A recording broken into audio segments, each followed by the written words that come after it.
हुकूमत तेलंगाना की जानिब से फीस बाद अदायगी और स्कॉलरशिप्स के बकाया जात की अदायगी में ताख़ीर पर रियासत के खानगी डिग्री कॉलेजों ने एक बार फिर एहतजाज की राह इख्तियार करने का फैसला किया है। बताया गया है कि हुकूमत ने वादे के बावजूद दशहरा से कबल 600 करोड़ रुपए जारी नहीं किए, जिसके बायस इदारे को शदीद माली बहरान का सामना है। इत्तलात के मुताबिक 6 अक्टूबर से दशहरा तातीलात के बाद तालीमी इदारे दोबारा खुलने वाले हैं। ताहम federation of association of Telangana higher institutions ने वादे किया कि बकाया जात की अदायगी न होने पर रियासत भर में कॉलेज बंद करके आम हड़ताल की जाएगी।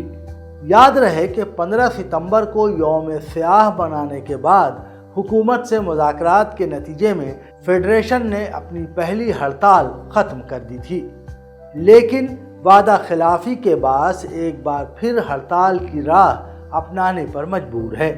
फेडरेशन के मुताबिक डिप्टी चीफ मिनिस्टर और वज़ीर मालियात मल्लू भट्टी विक्रमार्का ने 10,000 करोड़ में से कम 600 करोड़ रुपए दशहरा से पहले जारी करने का वादा किया था, मगर हुकूमत न सिर्फ ये रकम अदा करने में नाकाम रही बल्कि पहले से मंजूर शुदा बिल्स और टोकन्स की रकम भी जारी नहीं की गई।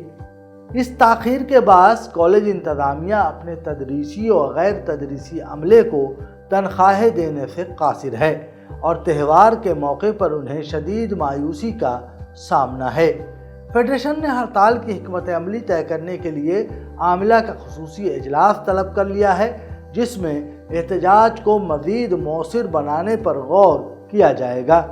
ज़राए के मुताबिक 600 करोड़ की अदम इजराई और हायर एजुकेशन काउंसिल की जानिब से तलबा के असनाद रोकने पर पाबंदी के सर्कुलर के बाद कॉलेज इंतज़ामिया ने हुकूमत से किसी किस्म के मुज़ाकरात नहीं करने का फ़ैसला किया है।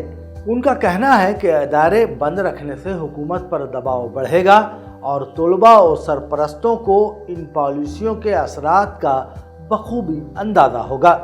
ये सूरत हाल वाज़े करती है कि हुकूमत के वादे महज ज़ुबानी तसल्लियाँ साबित हुए हैं, जिन्होंने तालीमी इदारों को माली बहरान और असातिज़ा व अमले को शदीद मुश्किलात में धकेल दिया है।